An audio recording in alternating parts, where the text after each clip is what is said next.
because of the similarities between the Indo-European languages, it's very common for people to start thinking that if languages are only vaguely similar, they are not the same. But first, let's look at these Indo-European languages. Like I said, we cannot separate the Indian languages outside of the original languages. I think they're called Dravidians.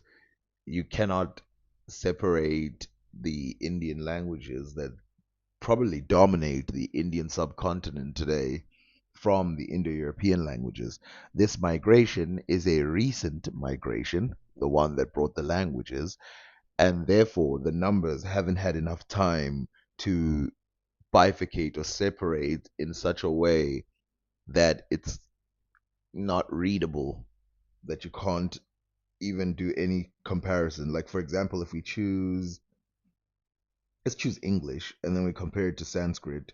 We go one, ekas, two, dva, three, tres, four, katrava, five, panka, which panka, by the way, we can recognize that from penta, six, sat, seven, sapta, eight, asta, nine, nava, 10, dasa. The similarities there in English and Sanskrit are obvious, even though they don't sound the same. Even though they don't sound the same, they're obvious.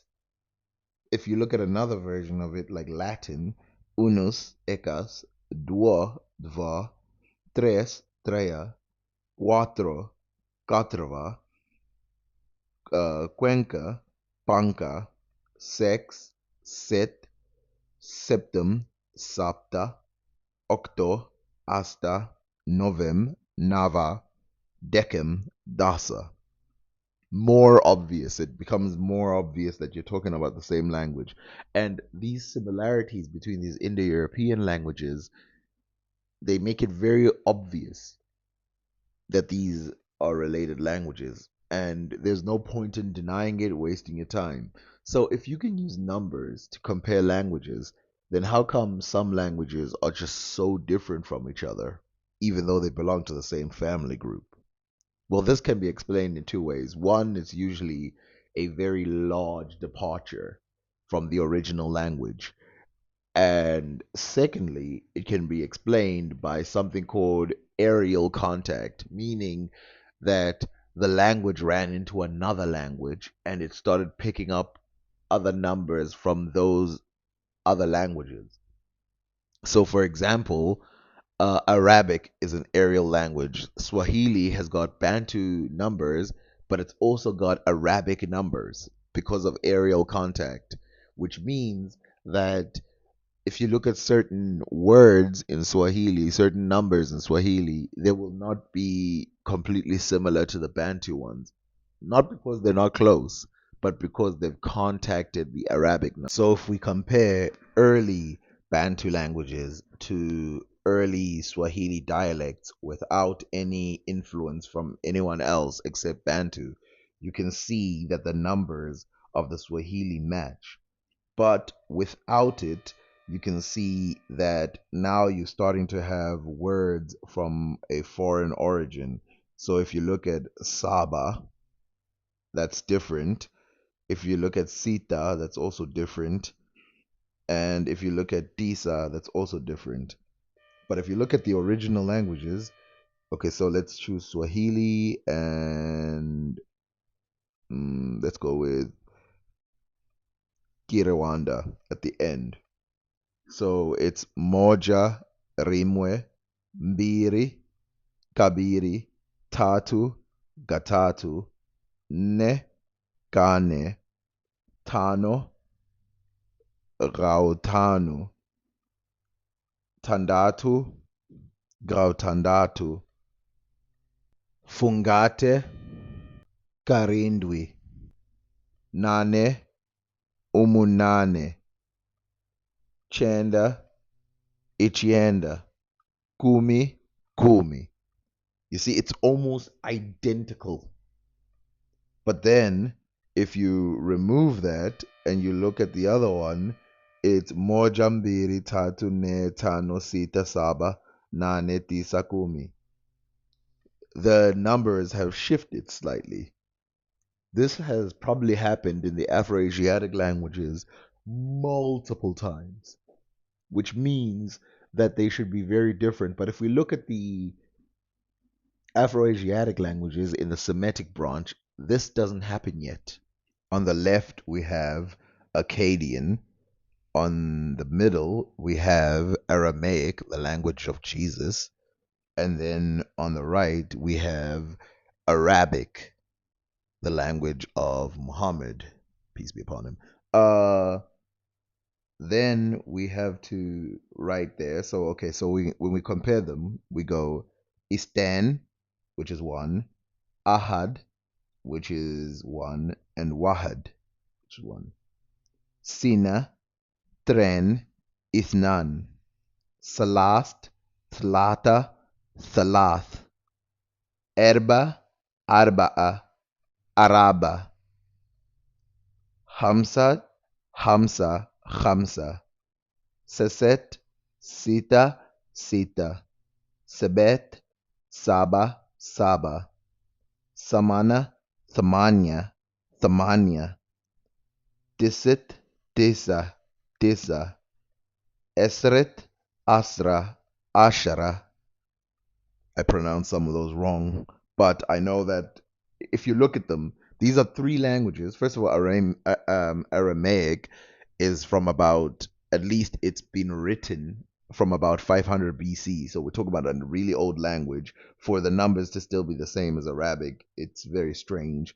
Um, the Akkadian, this one is as old as hell. We're talking about 2000 BC, earliest writing. And we see how languages can last a very long time, especially when it comes to their numbers. Think about the only difference really between Arabic here and the Akkadian language is Wahid, number one. Every other number seems to be identical. Now, I think a little bit of the one in the middle is more similar to Arabic than the other one, but they're almost identical in all ways. I mean, let's do that one more time. Istan, Ahad, Wahid, Sina, Tren, Ithnan, Salast, Stella, Thala, Thalatha, Erba, Araba, Arba, Khamsa, Khamsa, Khamsa, Seshet, Sita, Sita, Sebet, Saba, Saba'a, Samanya, Thamanya, Thamanya, Tisit, Tisa, Tisa, Estret, Asra, Ashara. Think about how similar that is. And that's the Semitic branch of Afro-Asiatic. This is why we know that the Semitic branch has to have originated in a completely different way than these other ones like Egyptian or Cushitic or Omotic or Chadic or Berber, because these numbers are absent in those languages, at least in all their reconstructions. So you'll see maybe a number here and a number here, showing us that they're still related, but it won't be as uniform as this, where it's almost every number. Now, to confuse things, let's add a Cushitic version of the Afro-Asiatic languages. So if we look at the Semitic branches of the Afro-Asiatic languages, we can see Wahed is number one. So you see there, Toko, no match. Lama, no match. Sadi, no match. Afur, no match. Shan, Jaha, Torba, Sadit, Sagal, Kadun. So let's choose Akkadian versus this one. Akkadian versus Oromo. Isten, Toko. Sina, Lama. Sadi, Salast, Salasat. Erbet, Afur. Hamsat, Shan. Seset, Jaha. Sebet, Torba. Samanya, Sadit. Tisit, Sagal. Esret, Kadun. Kudan. But if we compare the Afro-Asiatic languages of the Cushitic branch, which by the way, this is like the Horn of Africa, East Africa generally, if we compare those regions to each other, so Oromo, Somali, Afar, Sahor, Bedawi, Sidamo, those languages, we look at one, Tako, Midki, Iniki, Inik, Ngal, Mite. We look at two, Lama, Laba, Namai, Lama, Mhala, Lame. Three, Sadi, Sadehe, Sahed, Sadehedi, Sidao, U, Ado, Mhai, Sase. Four, Afur, Afur, Furi, Afur, Fadi, Shule. We look at five, Shan, Shanti, Kanoi, Kun, I, Onte. We look at six, Ya'a, Ledi, Liche, don't know how to say that, Lie, Asagwir, Lea. You can see that these languages, in their own circulation, make sense to each other, which doesn't just prove that they're Afro-Asiatic, it also proves that they're stuck in this region. This, how do I explain this?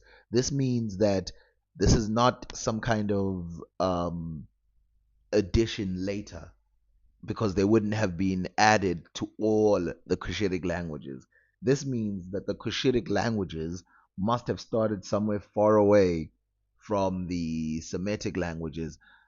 And the reason why is because if you compare these Cushitic numbers, and I'm not going to waste your time by comparing all other Afro-Asiatic languages, but if you compare them, the Semitic makes sense on their own. The Cushitic makes sense on their own. The Berber makes sense on their own. The Chadic makes sense on their own. The Omotic makes sense on their own. This isolation tells you that there's a distance. And remember, the oldest written Afro-Asiatic language is ancient Egyptian. And ancient Egyptian, though it has some similarities with Semitic, has some similarities with the Cushitic, and has some similarities with the Berber and the Chadic in their numbers, which tells you that if we look at the ancient Egyptian language with the Semitic languages, you will see some similarities, of course, but I can do this with the other languages as well. Now, I want you to concentrate a few things before we start looking at ancient Egyptian with the Semitic branch. One, you do not see any writing system developed by anybody else but the ancient Egyptians in writing their own Afro-Asiatic writing. So, in other words, the separation between ancient Egyptian and these Semitic languages has to have been before the invention of writing. And ancient Egyptian, some of the earliest writing is like 3500 BC, and then there's estimates that go further back, but let's start with just 3500 BC. So these languages must have separated at least from that era. So we look here.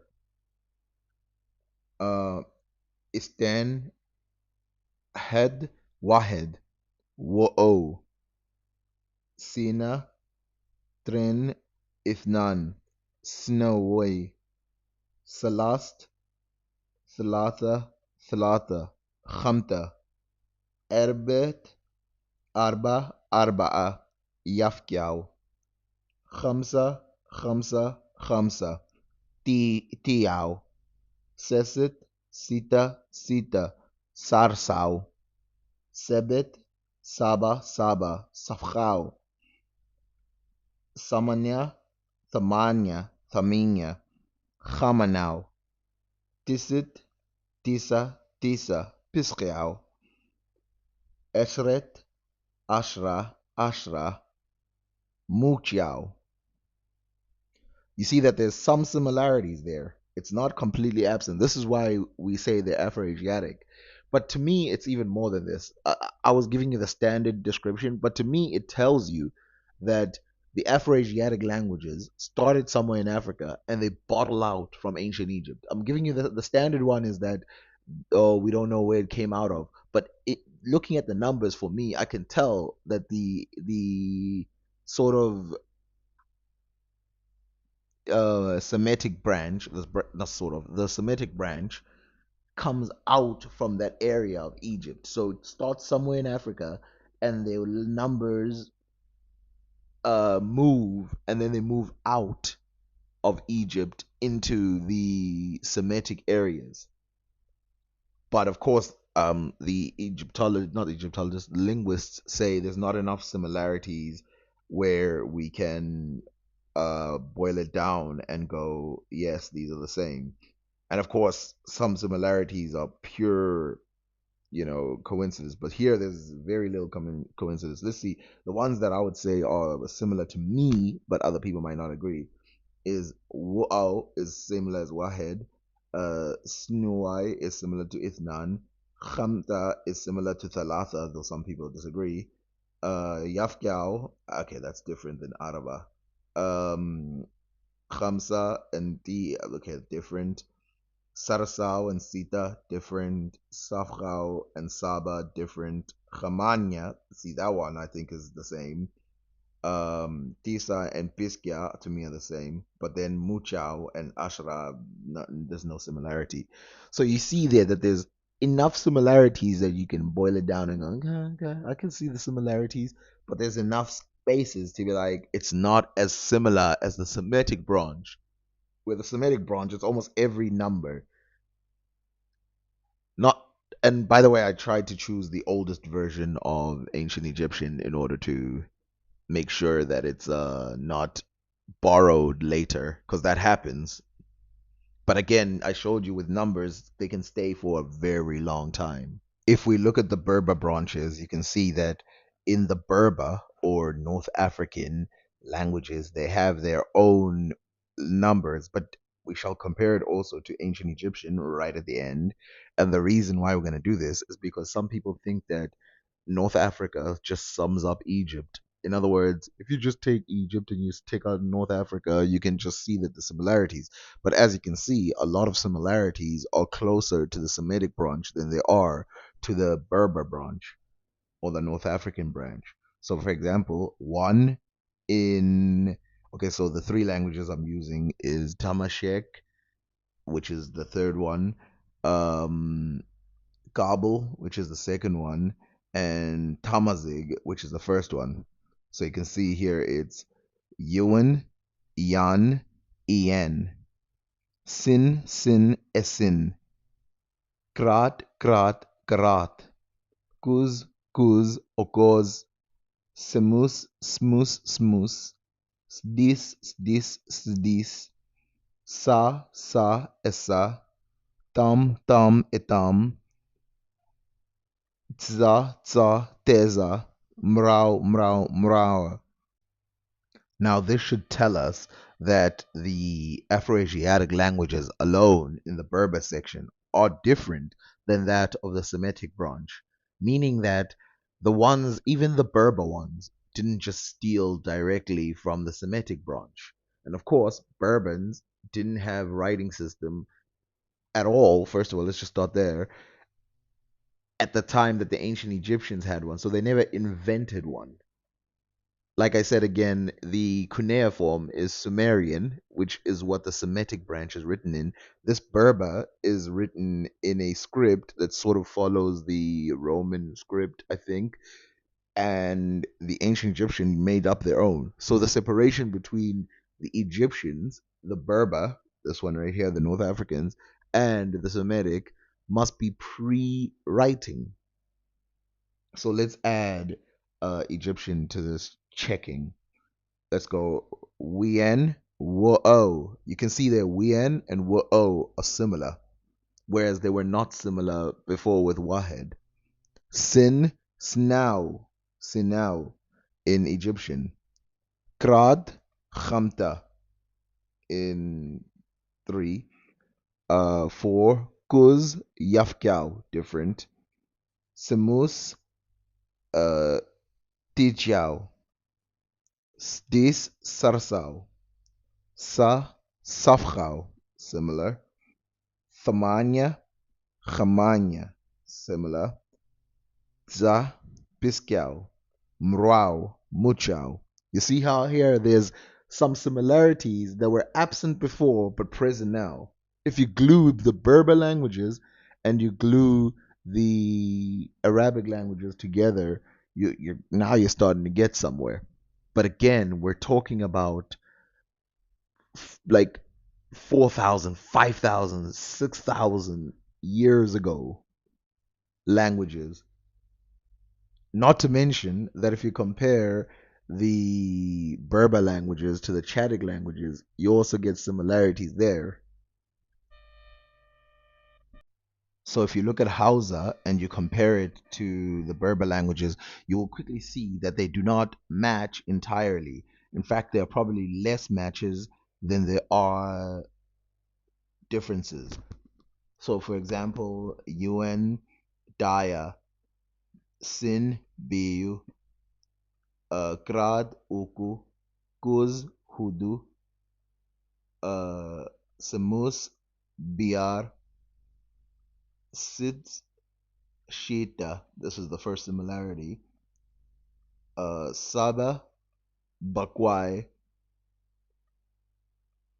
Tam, Takwas, uh, Zar, Tara, another similarity. Mrwa, Goma.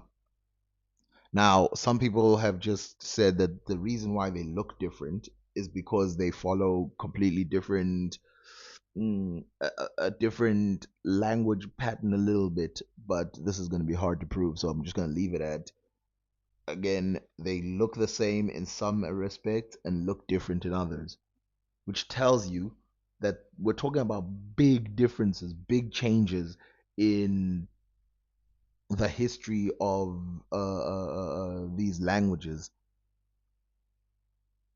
We're not talking about, and also think about it. We looked at the Cushitic, we looked at the Egyptian, we looked at Berber, and we looked at the Hausa, which is Chadic.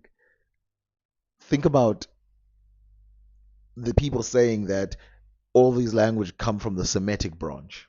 That's what some people say. They all come from the Semitic branch. Well, why is it that the Cushitic, the Egyptian, the Berber, and the Chadic have so many differences cast far away from the Semitic branch? Whereas all the Semitic ones, they seem to like share like a lot of similarities. Why is that? The only reason that makes sense is that they are not from, first of all, they're not recent, which is obvious, but then more than that, they're not from the Semitic branch. And that the Semitic branch comes from the afro-asiatic branch that spread from parts of northern Africa out into from the Egyptian area to the Sinai area into the Arabic area. To make matters worse, you'll notice that the Hausa, which I put at the beginning, you can see, and the Oromo, which is at the end, in the middle, it's Egyptian, they don't match either. So Daya, Toko, Biyu, Lama, Uku, Sadi, Hudu, Afur, Bir, Shan, Shida, Jaha, Bakwai, Torba, Takwas, Sadit, Tara, Sagal, Goma, Kudan. They're both Afro-Asiatic languages and they don't match. So this tells you that these languages must have been separated for a while, especially given their location. Hausa is closer to Nigeria, and Oromo is like Ethiopian areas. We're talking about two languages. These are the ones that stuck in Africa, that stick in Africa. So if you're gonna say, hey, those languages that are Semitic, maybe they borrowed from each other because they're in the same region. Well, these ones are in the same region and they didn't borrow from each other. And of course, if you compare them to ancient Egyptian, again, ancient Egyptian is so close to the Cushitic languages in direction that if you're going to assume they're going to borrow, then tell me why there doesn't seem to be a borrowing in if you look at them. So, for example, if we look at Egyptian now, Daya wo otoko, no similarity. Biyu snuwai lama, uku khamta sadi, hudu yafgyao afur, bir tichao shan, shida sarsao yaha, bagwai safkhao torba, takwas khamanae sadit, Tara Piscal Sagal, Goma Mujao, Kudan.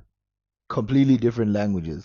Now, I have to say, for me, a lot of these have to do with borrowing, taking languages that were in the region. But people don't want to believe that. They want to believe that these are just independent languages that didn't do anything with anybody. So if we take them as is, three languages that belong to the same language group and they don't do what other language groups do, which is look the same. So, what can we conclude? Well, firstly, we can conclude that the Afro-Asiatic languages probably start somewhere in Africa. Secondly, what we can conclude is that they do not jump from Semitic really at any time. There are languages in East Africa that are Semitic, but those I didn't add in here because we know they're Semitic.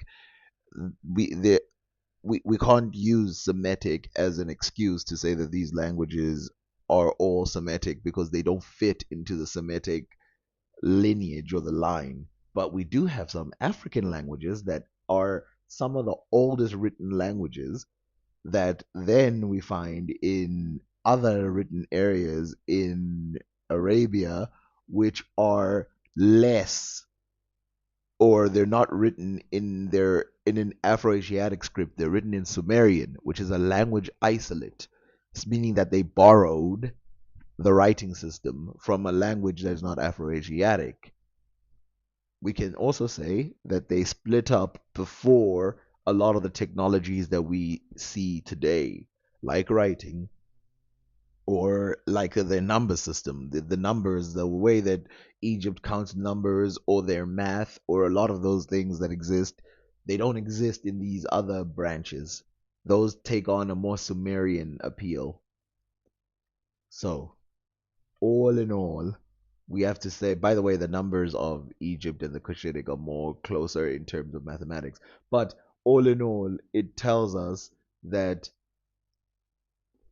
there is no simple solution to this problem if you don't just start in Africa, which is probably why most scholars started in Africa. The Indo European, the Bantu, the other languages that I showed you, they have a very simple line. Afro-Asiatic, by the way, now has been deemed the oldest continuous language that has branches. There you go. Not to mention, of course, that it has multiple races and all this other stuff. It's a beautiful thing.